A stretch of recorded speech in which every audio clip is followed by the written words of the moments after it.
Good morning and welcome to Monday with the Moores. I am Terrence Moore. Good morning. I'm Cheryl Moore, and welcome to another edition of Monday with the Moores. And may the force be with you. Well, I hope everyone had a phenomenal and great weekend this morning, or this weekend rather. We are excited once again. Of course, I'm tend to be a little bit more excited because I am a morning person and I have my coffee. I'm a morning person. Really? Mm-hmm. What happened? When did that change? Maybe last year. Last year? Or this year. Well, you must be slow evolving morning person. I'm here and I was in place before you. Let's talk about that. We're not going to talk about that. Nah, those are just irrelevant pieces of information. Well, we're going to jump right into it. Just happy Monday. Listen, 2 editions in a row, okay? Because good morning, Shonda. Going to keep fellow empty nester. Any empty nesters on the line? Any empty nesters? Shout out to all the empty. I don't say empty. I say e-nesters. You know I'm going to put the digital in it. Oh, of course. Any e-nesters. Shout out to all the e-nesters coming on the line. Oh my gosh, you got the cosigner. Here we go. Another liberation. Oh my gosh. But I ain't gonna lie, it's beautiful to be in this stage of life. I am not kidding. My gosh, the grocery bill lowered. My God. Oh, that's another transition too, because I had a very interesting experience this weekend with our oldest, and almost empty. Well, okay, Good morning, Kazaya. You're probably empty. It's just the way the empty looks. You know what I'm saying? Because we were saying empty too, although they were transitioning, but we understood he was going out of the country to live. So we love you back, girl. Love you back. We love you. Listen, we have been talking about transitions, and we want to continue to stay on that vein of transitions. And I don't think people. Always, but this is our journey, our life story. I am still in my own personal transition. One of the things that I love that our pastor always says, Bishop Moore always says, that you will always be in transition. That's true. Because transition is evidence of evolution. Oh, come on here. But that was good. Okay, he didn't say that part. I added on that part, but I had to understand. He was teaching in that vein a few months ago. That transitions really, that's the way I summarize. I took notes and go back and listen to things that he said. But it comes out of that. Transitions becomes evidence. They're evidence of your evolution. And I'm evolving. I transitioned, and now I am in a state of contemplation of, even with nesting, what is the life I want to create? Yeah. And that has been reckoning me since I left Alverno College. It has been reckoning me since my position has been eliminated. What is it that I want? And when you strive so long that when my kids get older, the things I want to do and all of this stuff, and it comes to you flat in your face, I won't say it's scary. It's overwhelming that for a woman as myself, that I consider I can make decisions, I could give direction and know everything for everybody else, and it is flat in my face. Okay, I don't have to run and go get a job because we're gonna die and all this kind of. Now I have to sit in that idea because I have been using my life responsibility as a mother, as a wife, as an educator, as an administrator, as a leader. I've been using those things, kind of like riding the tail in the wind of the future, right? I have been on the tail of the future, but not really focused on the future. Oh, y'all, say something. Somebody, can y'all say something to me if this is resonating? Tail of the future. Is this making sense? Somebody go on the replay, come back and say it or put it in the chat. If you know, let me know. I really want to continue to have that. And it's almost like in my solar practice, in my spirit realm, in that reproductive, that lower part of who we are is our reproductive, our upper is our spiritual context, bringing that union together in our soulish realm. And in that, it comes where I had to recognize this panic. It is a struggle. It's a struggle that is pulling out. The struggle has our strength in it for the next of who we are. But we don't, I personally, okay, where's Josh? Where's TJ? You know, KT, Katasha, you know, she'll check on me. You know, these people are 30, 20, almost 30, 20, late 20s. We don't have no babies. And, well, I do a grand dog. A grand dog and a grandson. Right. Good Katasha, Lord. Aiden. Yeah. Right. Well, yes. Yeah, we done birthed out a whole nother generation. Right. 2 legs and 4 legs. Our little family's growing. So I look at it to say, what does this all mean in transition? And it has produced anxiety, my emotions. Yeah. I won't say they're a roller coaster. Yesterday, I had a moment in the evening. I won't call it a roller coaster. I'm not going to disrespect. I won't dishonor my experience. In her reality, it's not a roller coaster. In my reality, as her mate and partner, sometimes I have to hold on for dear life, and sometimes I'm just having to midlife crisis, losing your mind. Ain't nothing mid about this. We all in. This is not a midlife crisis. This is a crisis, and I had to learn to sit in the crisis. Discover who I am. We have to stop making. One of the things I've stopped is stop dishonoring what looks, and stop saying even certain things are dysfunctional, and recognize realities.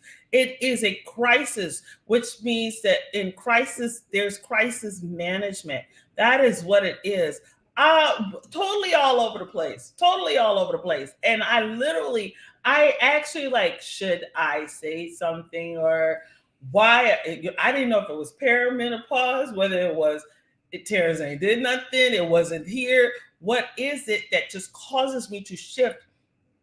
But when you have been a nurturer or a provider or a hunter or male, female energy, whatever you're ascribing to, yes, that goes into reckoning, and it brings you into some real deep questions as to what did God create me to do? I am this. I am all of these titles and labels. Now, from my end, I've known her in this particular form and in this particular traditional or in this particular model.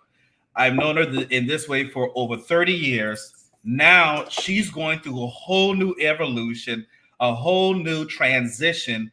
So many things from, as she mentioned, from Alverno, and then, but most importantly, our children, literally this year, transitioning out of our house, really, truly being sustainable. It's been like parsed and rationed out. It's been rationed off the college. It's like, but when everybody's self-sustaining in-house, in-house self-sustaining, right? And then now they're out of the house, totally different addresses, different everything, separate bills, the whole nine. The whole thing. And now I'm watching her as a mother and as a wife go through this huge. And she mentioned it. I mean, the whole perimenopause, that put some respect in that. Lord, for the brothers and those who are in partnership. If you know me, you know anything about me, I'm not playing right now. Put some respect. Have mercy on the soul of the brothers and partners who are in partnership. You in pause too. I'm on pause, all right. And think about but hold on. But having to deal with that so much unknown. I deal with yours. You go through changes. I go through changes, but this thing that you all go through, I have been in class Listen, for the past and year it or is two. meant This whole class of Forget you, transition Terrence. I'm not even of the woman hormonal, the whole thing, and it's like that some respect on is that. a roller coaster ride. Temperature Thank you. change, You know the I teach. whole You put some nine. respect on that. So I'm going through a whole total being of transitioning with her, and I'm just like supportive, trying to understand, and then it's like 1 minute the lion that's ready to kill you, and then another minute, oh, I love you, Terrence. You are the best thing since sliced bread and dark chocolate. And it's like, who am I going to see today or in the next hour? All of of this happening at one time. Well, but I had to be as a partner. I also had to talk about the partnership. That's right, because that's what it really is. I had to be empathetic, super compassionate, understanding. At times, kept my mouth closed when so many things are going on in my head, and I had to like, okay, Lord, help me. And I've also had to open up the communication even more so. Bae, Queen, help me understand this. Because I just don't understand. I'm going to respond to that. I'm going to respond to that. That is very true. And what I've learned, no matter what change, and you might not even be in this change, but whatever transition, whatever has caused a shift, not a detour, this is what I love that has come to me. And I'm writing a small ebook. Shout out to the ebook, shameless plug. A course correction. Mm-hmm. And some of it is not corrected. It is the journey. And in that is true. That is true. But what it has done is cause our humanity to rise. Yes. In the Moore Nation, right? Yeah. Our humanity, our respect for human being, for not our expectations, our respect for and regard, like, and I have also learned, this is people have asked me, what are you doing? Well, what is it? This is I know this is going to sound weird. It may not sound weird. I literally had to, for the first time in my 56-year-old life, I am just now here. Okay. Maybe I won't say I'm late. I'm really going to write about this too. I'm going to write one of my articles. Right. Okay. It's okay for me to say, I don't know. That is so true. I don't care how many pages are on my CV, what I've done. I now am at a crossover into a new sector of things and dreams. Some dreams I feel are expired. Some are not applicable anymore. But I literally tell people, I don't know. Right. And some people look at me. Yes, I don't know. I don't know. I don't know. And so the uncharted territory, I have had to become so comfortable with uncertainty. Yeah. And I have been comfortable with questioning what identity outside of my name is Cheryl Ann Stokes Moore. And I don't even put the PhD on it. None of it. No mother, father. This is who I am. And why, God, did you create me at this sector, at this journey? Am I have put everything into question comfortably. And I just maybe in the last few weeks got there. And I needed to, because I had to start questioning every single thing in my life to say, what is the meaning behind this? Why am I doing it? Yes, I understand being a nurturer, a mother, all of these titles, these labels, some of them obligate. And I had to stop some stuff.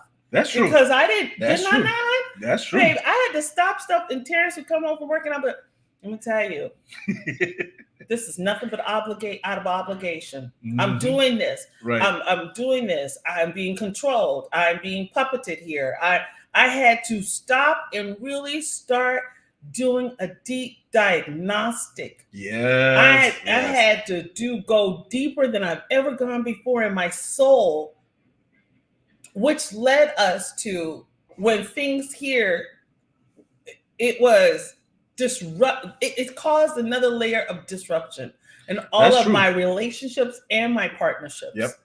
And I didn't have answers, and I become comfortable. Don't ask me about no job applications. Don't ask me about what do you want to do and what really gets under my skin. Don't give me any suggestions.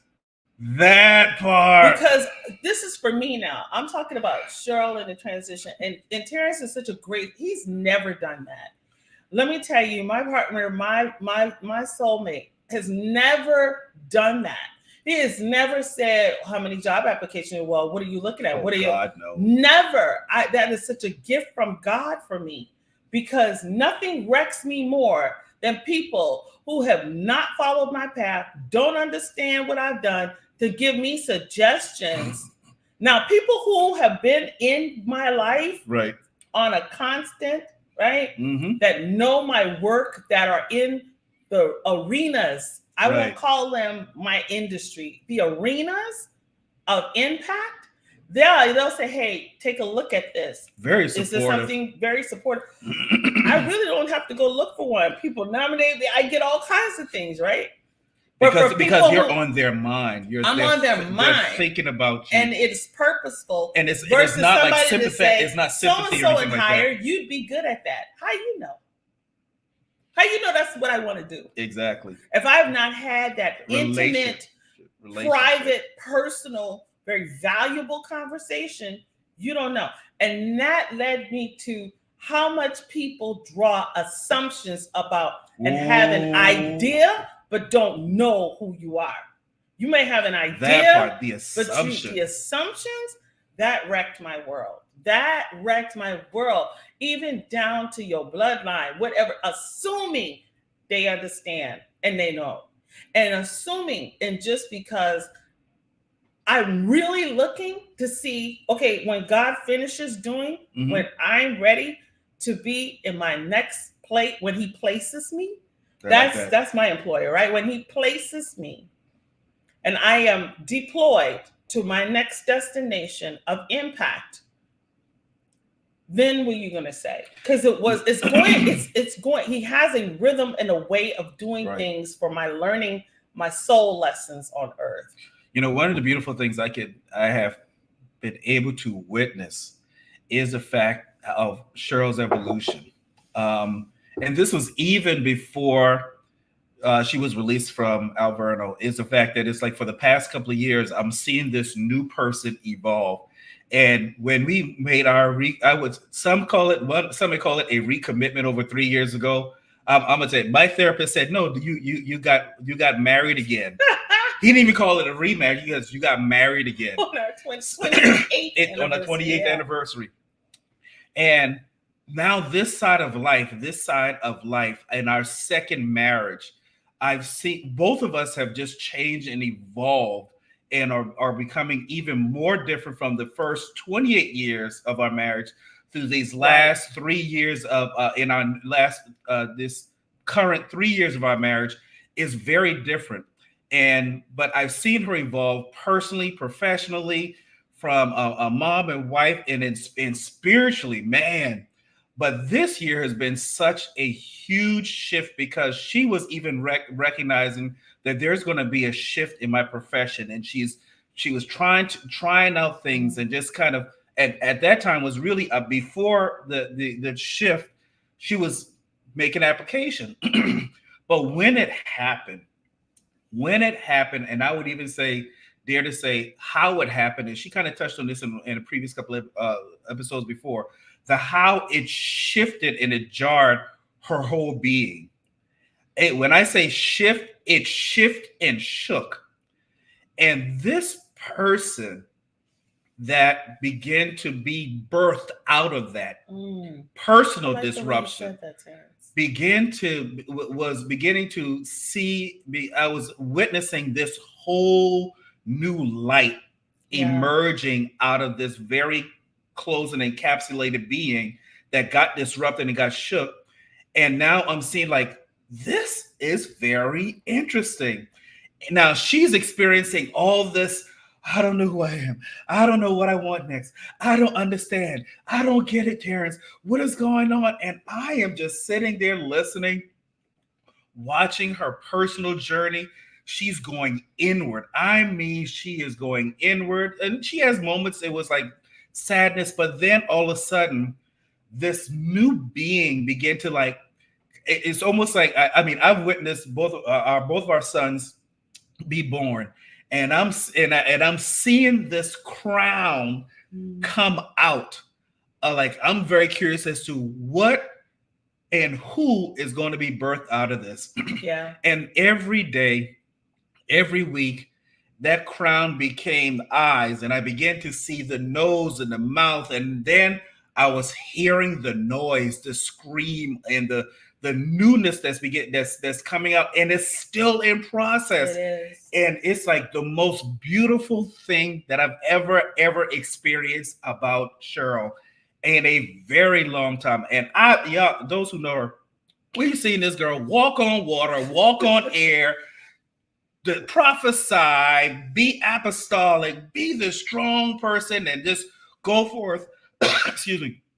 And here I'm seeing this emerging, vulnerable, yet even more powerful person emerging. But there's this quiet power that is just coming forth. I think that's what I love about it. She herself is like, I don't get it. But I am from the outside, I am just seeing this, and I'm like, this is I feel something. like the tension out of my determination, the tension has been released out of destiny. It's the tension, the stress of it all, and it brings a different where it is quiet power. And I don't know if it's quiet or my confidence. Maybe things that I thought I was confident in, I was not, it wasn't performative. It was real. But this brings where I don't have to feel like I'm defending. And, I don't have to defend who I am. I don't have to defend identity. And in that takes, for me, because this is the Moors, right? It took a lot of being impersonal. That was the answer I was going to give from last week when we were online, where stepping away and not creating boundaries, but quieting myself and becoming, instead of being interpersonal, I became impersonal. And that's a huge difference. Blessings, Edward. That's a powerful worship. Lord have mercy. It was very important because it hit our marriage at 7 different sectors. So when we talk marriage, relationships, partnerships, right. At this point, I did become impersonal as well in a different way. You're not separated, but the impersonal meant I went internal. I was more internal than external. Very true. And I needed to. It's not like you cutting people off, but the conversations, the dialogue, the energy, the effort of me maintaining everything outside of my world stopped. Like things went on autopilot, and whatever survived this impersonal moment, and it took our marriage there several years ago. But now we're comfortable when we're impersonal. Mm-hmm. When Terrence is impersonal, when I'm impersonal, because that impersonal allows me to go in. We talk about intimacy. You need to be the one seeing, right? You hold that kingdom. You hold that reverence internally. And life is that mirror reflection of what's going on. So the question of who I am, what I want to do, how I want to operate, nothing could hold on. I had all these tentacles and attachments to the ideas that people had. That's true. People's ideas of who they thought of. That's a whole preconceived ideas of who a person is. The identity rush is real, right? That sugar high, when it comes down and it's expired, the identity rush is high. I never once in my last transition from my employer thought to myself about what people were going to think. That was never, what are they going to think? I never. What was most painful was I misplaced passion. Episode another day. I'm going to write it.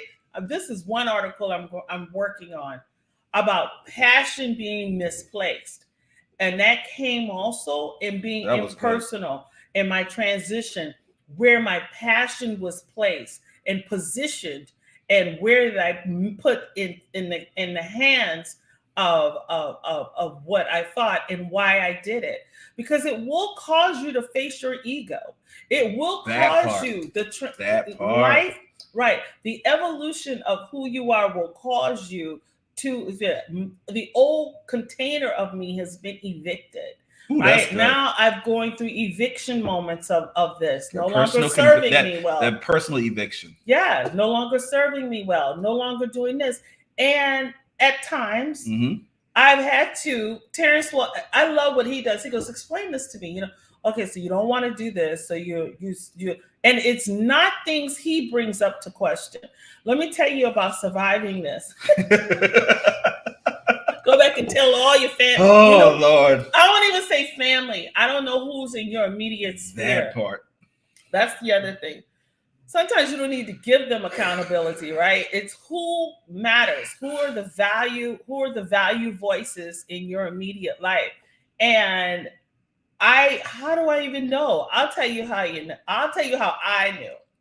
I knew when you don't give me suggestions and ideas on who you think I am, or you try to put on me how I should handle situations, then you're valuable. When you say, explain this to me. Okay, right. So where are you? I'm just you're inquiring. The amount of love texts, emails, conversation, just checking on you. Yeah. How can I pray for you? Yes. You know, wanting to, you're so super great. How are you? Anything I can do to assist?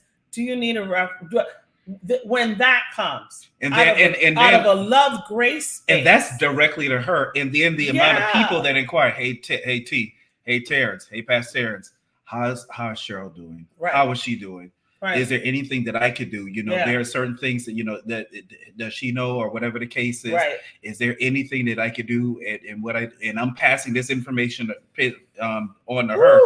Is, people have a sincere inquiry versus trying to go, hey, as you said, I know what you want. But the people that do have an idea, it's like, hey, I have a question. Is this something that she would be interested in? Yeah. And then I think for me, it came to a point were you have to realize that there are certain voices that are obsolete. We always hear cut off. People just naturally are repositioned in my life, right? I don't bother myself about where people are positioned. I know that that's going to move around as I move through the evolution, right? And that evidence. And so for me, being interpersonal with people, networking, out and about, I'm just now, this is a great week to say that last week I started to connect. And it wasn't to seek out opportunities or a job. It was to connect. It was to recalibrate myself with somebody a very close person, a mentor in my life. And for me, coming to whatever is not an assignment, whatever is representative of who I am becoming. And I really believe that. I really believe that those things everything is going to fall into place. That's exactly what's happening. And I've also learned a lot about myself. That is so true. Because I've seen it. I'm seeing it. Through the years, I stopped reacting. Because in our marriage, I'm the reactor. Believe it or not, this is the calm quieted, right? This is the one. This is the peacemaker. Me? Right? What hoop you want out first? Reactionary and going to feel that emotional. Just you make me sick. You piss me off. And I'm just going all in. And through my evolution of And I'm time, going, of years, this is a moment.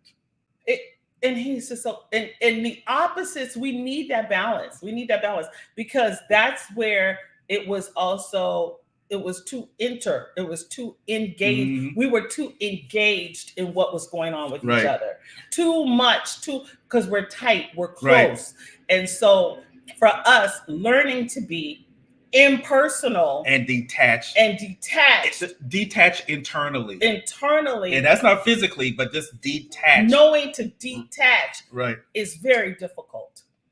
We don't have no problem with it now. It's like, okay, you're having a moment, and it's like, I know, okay, this is good. This And might it last. can take more than this a might day. last a while. It can be a season that we're but not. I'm very observant and and that's where the empathy observant, comes in, yeah. and just kind of engage and see how this thing, because I know it's not personal, but yet it's personal. It's not toward me. That depends on what I do or what I say. Yes, that's a whole that different thing. But I know the difference, and that's just being, just have an understanding in the communication aspect of it. But I also understand the season that she's in and the phase that she's in. So nothing, it just doesn't bother me. If it does, we're having a conversation no matter what mode she's in. And it took a while for us to grow too, and we both had to evolve to have real raw conversations. Now that's a different series. Put that one right there. But I want to go back, and I want us to, because we keep saying it, and we're starting to be accountable to ourselves as we develop our podcast in terms of what was that answer I was going to give. Because it will look different for I felt like it looks different. It looks different for everyone. We have what it looks like when impersonal. And it's not that you have to say, I never have to say to him, okay, I need to be impersonal. It just naturally evolves out of me. And because we've learned, we have trust. The nonverbal communication. The nonverbal is just as important as the verbal. But to know, okay, this is an impersonal moment. Is this a moment? Is this impersonal is not because you're having an argument. Right. Impersonal is there's a change. There's something manifesting going on in that individual, whether that is through something is being healed. There's a childhood wound. We're realizing what that is. But impersonal shows up because it's dealing with identity. That's for us. True. I'm not saying I'm just saying that's true. That is what the answer was from last week. I had to become impersonal because I was in an identity shift, a crisis a few years ago, and while I was in therapy, and it was interesting because she goes, you need to become impersonal. Because we realized the fears of losing Cheryl, the fears of this, I had to become impersonal to challenge those. Not knowing that that's what was doing, but it's the impersonal aspect of you're smothering me, you're too protected, I can't breathe.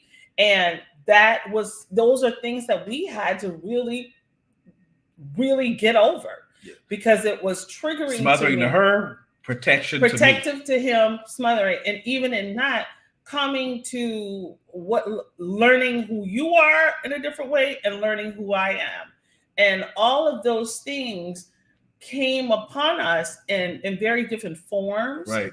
But the impersonal versus interpersonal. Right. And what happened. Good morning. And what happened? We didn't realize interpersonal had become toxic. Okay, because let me tell you. Okay, now, my God, it's 7:35. We gotta go. Just keep in mind, it's not me. What? And now we see when she talked about she's becoming more of the morning person. Here it is. I was in place on time. Oh, here we go. But we gotta go. But that interpersonal where you feel high touch, where high touch became very toxic, right, to our transition because we became reliant and codependent and now feeling of obligation of this. censored Everything more. had to change about us. Everything had to change about. And it makes sense because change to eventually transform. And it makes sense if both of us are going through an internal transformation, then this is going to also go through a transformation. Yeah. But that's it for today. Yeah. That because you took us over time. Okay. All right, thank you for joining. I'm just laughing because he got a Thank you for joining us this morning. Thank you for joining Monday with the Boys. Once again, you'll see us on Monday morning. Now, I don't know whether it's going to be next week or the week after because it depends on how. Monday of the. When is the first Monday? It's going to be. That depends on how you wake up. It's going to be Monday at 7. You dope right back for real. But look here. But that is good. Let me tell you. I'll tell you right now. It's going to depend on her. How she, Terrence, not today. All right, we'll do it next week. But we're going to create our own rhythm. I wanted to. Oh, I figured you were. I know you were. That. Whatever.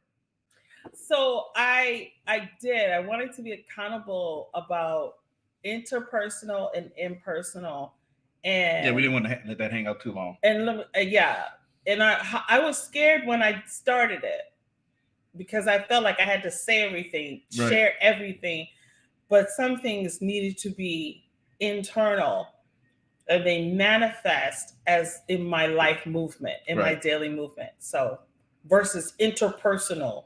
Right. Yeah.